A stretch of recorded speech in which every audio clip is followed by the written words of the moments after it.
शाहपुर शहर के रहने वाले मोहम्मद आसिफ कुछ महीने पहले यादगीर रोड पर एक दर्दनाक हादसे का शिकार हो गए थे। उनके माता पिता ने अपने बेटे को बचाने के लिए हर संभव कोशिश की। अब तक 13 लाख रुपए खर्च कर चुके हैं, लेकिन इलाज अभी खत्म नहीं हुआ। आगे के इलाज के लिए भी पैसों की सख्त जरूरत है। आसिफ के वालिद बशू मियां साहब, जो एक गरीब परिवार से ताल्लुक रखते हैं, अब तक उधार लेकर बेटे के इलाज का खर्च उठा रहे हैं। अब उनके पास कुछ भी नहीं बचा है और आज वे आप सबके सामने एक दर्द भरी अपील लेकर आए हैं।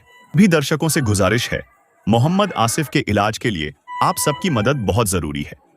आप स्क्रीन पर दिए गए QR कोड, फोन पे या गूगल पे के जरिए मदद कर सकते हैं। चाहे तो इन्हें कॉल करके या मिलकर भी मदद कर सकते हैं। आपकी एक छोटी सी मदद एक जिंदगी बचा सकती है। अगर आप आर्थिक मदद नहीं कर पा रहे हैं तो कम से कम इस वीडियो को शेयर कीजिए। शायद आपके शेयर से आसिफ की जिंदगी बच जाए। तो मेरे बेटे का एक्सीडेंट हुआ, मैं बहुत मजबूर है, रजनी भी मजबूर है। मैं बहुत 12-13 लाख रुपए डाली है, अभी आगे बताने पैसा नहीं है। अब मेरे को 2 जने खाली 2,000 मिला के मेरे को साथ दे रहे। आप लोग मदद करें तो बहुत अच्छा होता। मैं तो बहुत मजबूर हूँ, लोगों माँ हूँ। मैं मेरे बेटे को बचाने की कोशिश कर, आपकी दुआ है। लोगों मेरे को तो आगे बोले नहीं आता। देखो साहब, ಆತ್ಮೀಯ ಎಲ್ಲ ವೀಕ್ಷಕರಿಗೆ ಇವತ್ತಿನ ದಿನ ನಾನು ಈ ಒಂದು ಮಾಧ್ಯಮದ ಮುಖಾಂತರ ವಿನಂತಿಸಿಕೊಳ್ಳೋದೇನೆಂದರೆ, ಶಾಹಪುರ ನಗರದಲ್ಲಿರ್ತಕ್ಕಂಥ ಬಾಷು ಮಿಯಾ ಅವರ ಮಗ ಮೊಹಮ್ಮದ್ ಆಸಿಫ್ ಅಂತಕ್ಕಂಥ ಯುವಕ ಸುಮಾರು 1 ವರ್ಷದ ಹಿಂದ್ಗಡೆ ಆ ಹುಡುಗಂದು ಲಗ್ನ ಕೂಡ ಆಗಿತ್ತು. ಆಕಸ್ಮಿಕವಾಗಿ ಶಾಹಪುರಿಂದ ಕೆಲಸಕ್ಕಾಗಿ ಹೋಗುವಂಥ ಸಂದರ್ಭದಲ್ಲಿ ಯಾದಗಿರಿ ಹೆದ್ದಾರಿಯಲ್ಲಿ ಅಪಘಾತ ಆಗ್ತದೆ. 2 ವೀಲರ್ ಮುಖಾಂತರ ಹೋಗುವಂಥ ಸಂದರ್ಭದಲ್ಲಿ ಅಪಘಾತ ಆಗಿ ಬಹಳ ಸೀರಿಯಸ್ ಆಗಿ ಗಾಯ ಆಗಿ ಆ ಒಂದು ಹುಡುಗನಿಗೆ ರಾಯಚೂರು ಆಸ್ಪತ್ರೆಗೆ ಮುಂದಿನ ಚಿಕಿತ್ಸೆಗೆ ಅಲ್ಲಿಂದ ರವಾನೆ ಮಾಡ್ತಾರೆ.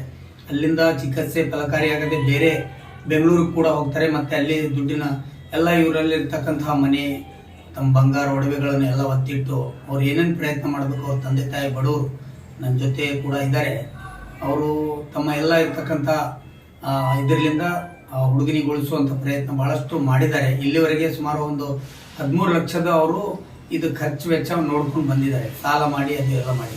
ಈಗ ಇನ್ನೂ ಕೂಡ ಆ ಹುಡುಗ ಗುಲ್ಬರ್ಗ ಕಿದ್ವಾಯಿ ಆಸ್ಪತ್ರೆಯಲ್ಲಿ ಆ ಹುಡುಗ ಇನ್ನೂ ಚಿಕಿತ್ಸೆ ಪಡಿತಾ ಇದ್ದಾನೆ.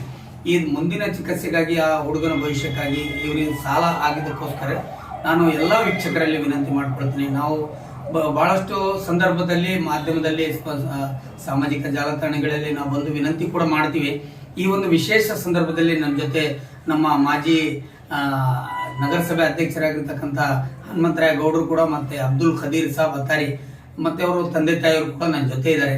ತಾವೆಲ್ಲರೂ ಕೂಡ ಶಾಹಪುರ್ ಇರ್ತಕ್ಕಂಥ ಎಲ್ಲರೂ ಕೂಡ ಈ ಒಂದು ಫ್ಯಾಮಿಲಿಗೆ ನೋಡಿರ್ಬೋದು. ಯಾಕಂದ್ರೆ ಶಾಹಪುರ್ ಜಾಲ್ಗಾರೋಣಿಯಲ್ಲಿ ಇರ್ತಾರೆ. ಇವರು ಬಹಳ ಅತಿ ಬಡವರು ಇರ್ತಕ್ಕಂಥ ಫ್ಯಾಮಿಲಿ. ಅದಕ್ಕೋಸ್ಕರ ನಾನು ಎಲ್ಲಾ ಜನತೆಯಲ್ಲಿ ತಾವೆಲ್ಲರೂ ಕೂಡ ತಮಗೆ ಕೊಟ್ಟಿರ್ತಕ್ಕಂಥ ದೇವರು ಕೊಟ್ಟಿರ್ತಕ್ಕಂಥದ್ರಲ್ಲಿ ಏನಾದರೂ ಸಹಾಯ ಮಾಡಿ, ಈ ಒಂದು ಸ್ಕ್ರೀನ್ ಅಲ್ಲಿ ಅವ್ರದ್ದು QR ಕೋಡ್ ಇದು ಕೂಡ ಹಾಕಿದ್ದಿದೆ, UPF, ಅದಕ್ಕೆ ತಾವು ಸ್ಕ್ಯಾನ್ ಮಾಡಿ ಆ ಫ್ಯಾಮಿಲಿಗೆ ಹೆಲ್ಪ್ ಮಾಡ್ಬೇಕಂತ ಹೇಳಿ ನಾ ಮಾಧ್ಯಮದ ಮುಖಾಂತರ ಎಲ್ಲ ನನ್ನ ಸಹೋದರರಿಗೆ ನಾವು ವಿನಂತಿ ಮಾಡ್ಕೊಳ್ತೀನಿ. ತಾವೆಲ್ಲರೂ ಕೂಡ ಇವರು ಫ್ಯಾಮಿಲಿಗೆ ಹೆಲ್ಪ್ ಮಾಡ್ಬೇಕಂತ ಹೇಳಿ ನಾನು ವಿನಂತಿ ಮಾಡ್ತೀನಿ. ಜೈ ಹಿಂದ್, ಜೈ ಕರ್ನಾಟಕ.